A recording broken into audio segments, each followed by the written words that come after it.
والسلام عليكم ورحمة الله وتعالى وبركاته. معكم الراقي المعالج الشريف رشيد بإذن الله.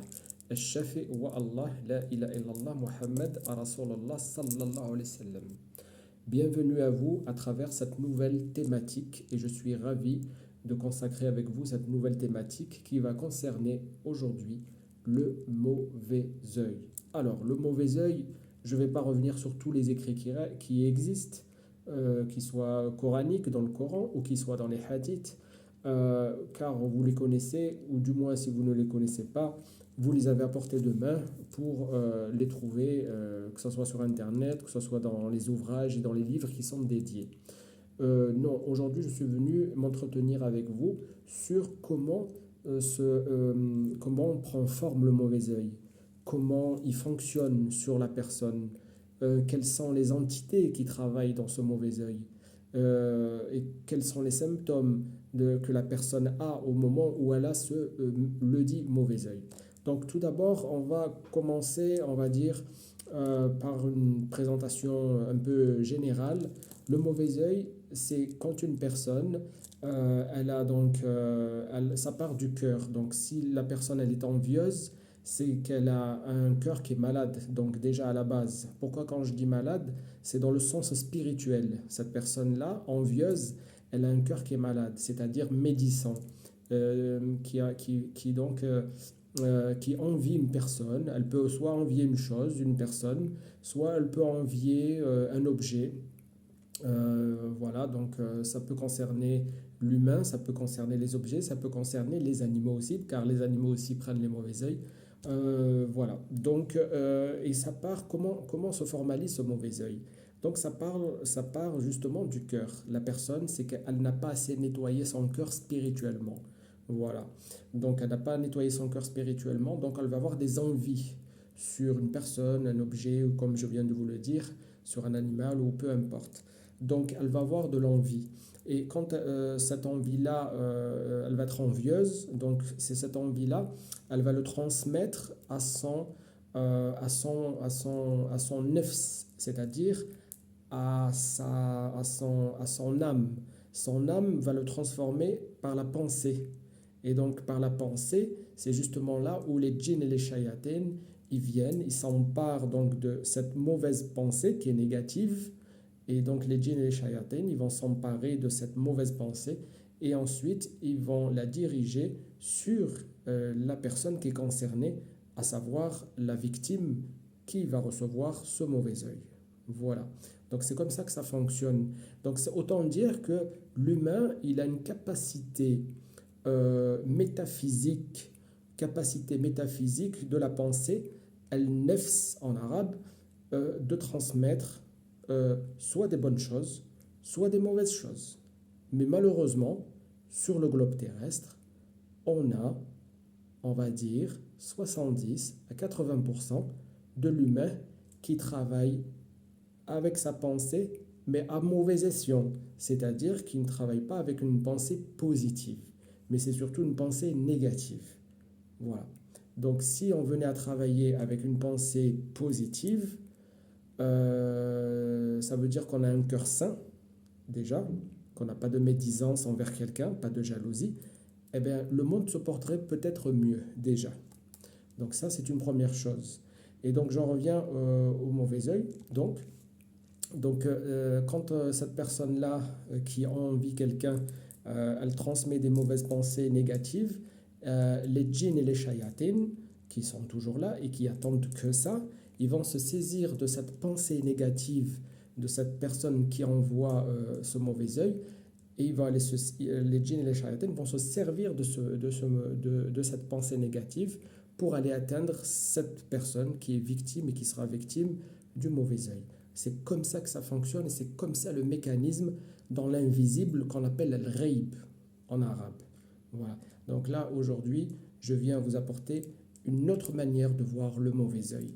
Beaucoup de gens me disent est-ce que parce que j'ai pas vu la personne pendant des mois, des années, ou je l'ai jamais vue, et comment cela fait-il que j'ai le mauvais œil?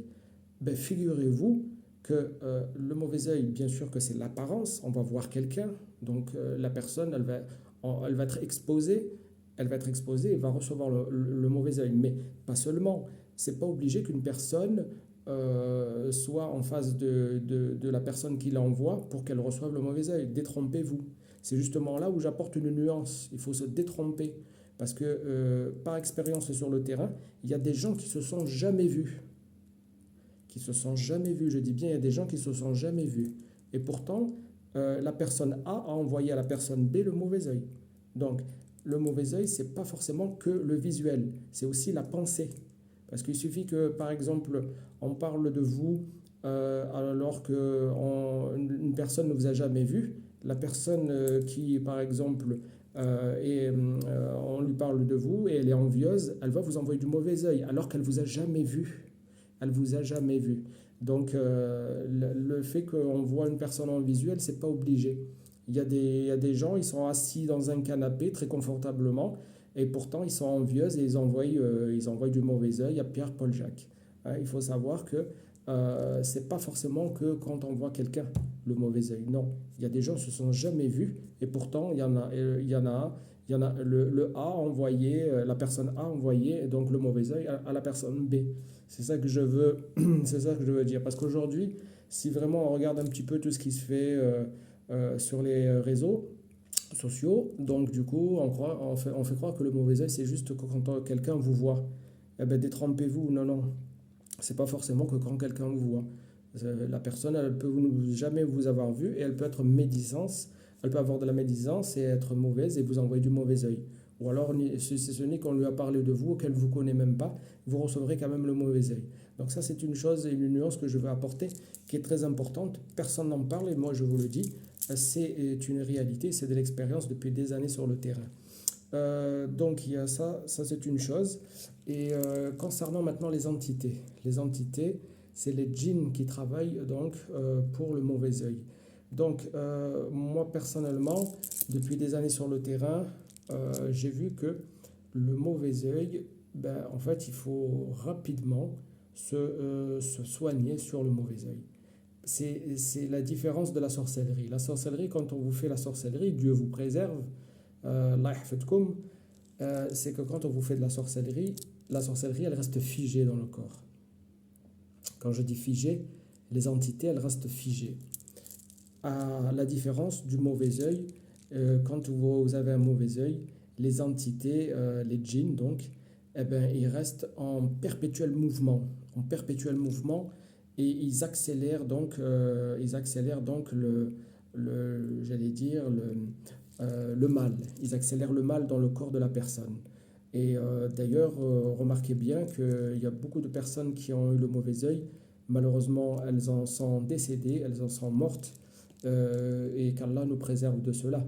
Et donc, du coup, il est important que quand on a un mauvais œil, de se nettoyer rapidement et de ne pas laisser ça traîner.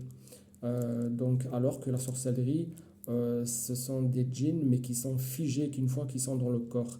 C'est la différence entre le mauvais œil et c'est la différence entre la sorcellerie.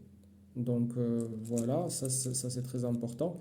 D'ailleurs, il y a des gens, des fois, ils rentrent dans les hôpitaux, on ne les voit plus ressortir. Donc c'est vous dire que le mauvais œil, il travaille, il est tout le temps en perpétuel mouvement. Voilà la différence avec la sorcellerie. Le mauvais œil, il est tout le temps. D'ailleurs, il y a une expression, on dit, on sait quand ça commence, on sait quand ça commence, on sait jamais quand ça finit. On sait quand ça commence, on sait jamais quand ça finit. Eh ben c'est bien vraiment l'expression du mauvais œil. Donc, il faut abréger rapidement, se soigner. Donc, par contre, je ne reviens pas dessus. J'ai déjà consacré des vidéos comment se purifier et s'enlever le mauvais œil soi-même. Donc, en faisant bien sûr de la ruqya sur soi-même, les mu'awwidatines, c'est-à-dire les sourates protectrices. Je ne reviens pas dessus. Sourate Falaq Nas, l'Ikhlas, le Fatiha, Ayat Kursi. Et plus on rajoute, et mieux c'est. Donc j'ai consacré des vidéos là-dessus, je vous invite à les regarder. Donc voilà, et c'est sur 3 jours au minimum, parce que le mauvais œil, il est quand même assez coriace à enlever. Donc c'est pas en une seule fois qu'en se faisant dans la ruqya, avec les mu'awwidatines, que ça va passer. Il faut quand même consacrer sur 3 jours. Si on peut plus, tant mieux. Voilà, jusqu'à que en fait, les symptômes s'estompent. Les symptômes, justement, Les symptômes, justement, c'est une très bonne transition puisque j'y viens. Les symptômes, c'est que quand vous avez un cœur serré, là, vous avez un cœur qui est serré, vous avez un effet d'étouffement, là, ça bloque, on n'arrive plus à respirer. Vous avez des pincements au cœur, sur le cœur, au bas du cœur, des pincements. Si vous sentez là au niveau de la clavicule, là que vous sentez que ça pique un petit peu, ou sur l'autre épaule, c'est des symptômes de mauvais œil et des vertiges. Ça, c'est très important. On a des vertiges, on ne se sent pas bien. Ça peut aussi être la présence du mauvais œil. Sachant qu'il y a aussi la sorcellerie suspendue. Mais je ne suis pas là pour parler de la sorcellerie suspendue. La sorcellerie suspendue donne le même effet de vertige à la personne, puisque par définition, elle est suspendue, la sorcellerie suspendue. Mais je ne suis pas là je suis pas là aujourd'hui pour parler de la sorcellerie suspendue. Je suis là pour parler du mauvais œil. Donc le mauvais œil, j'y reviens. Donc ça donne aussi les vertiges à la tête. On n'est pas bien. Donc on a l'impression que la terre nous tourne autour, alors que voilà. Donc c'est vraiment l'impression qu'on a la tête qui tourne. On n'est pas très bien. Ça s'appelle des sentiments de vertige. Voilà, donc là c'était le mauvais œil, donc il faut s'en occuper, le traiter rapidement pour que ça s'estompe et que vous reveniez à une santé tout à fait normale. Voilà ce que je voulais vous annoncer dans cette vidéo qui était consacrée donc à la thématique au mauvais œil et comment ça fonctionne. Parce que vraiment, je voulais faire cette approche-là parce que on parle beaucoup de l'apparence, du visuel, mais sachez que le mauvais œil, une personne n'a pas besoin de vous voir. C'est pas obligé qu'elle vous voie, quoi. C'est le fait juste de penser à vous et qu'à à ce moment-là, elle vous transmet donc une pensée qui est négative. Et je me répète, dans les djinns et les shayatines, eux, ils attendent que ça pour aller s'en servir et pour l'amener au destinataire qui malheureusement la recevra. Voilà, je voulais aborder cela avec vous. Il me reste à vous remercier, à vous saluer. Qu'Allah jiblikum shifa amin, Rabbi jiblikum shifa amin. Alors, une précision aussi, en arabe, on les appelle al-khuddam al-ain. Al-khuddam al-ain. On appelle donc les djinns shayatin qui travaillent pour le mauvais œil, on les appelle khuddam al-ain. Voilà. Wassalamu alaikum wa rahmatullah wa ta'ala wa barakatuh.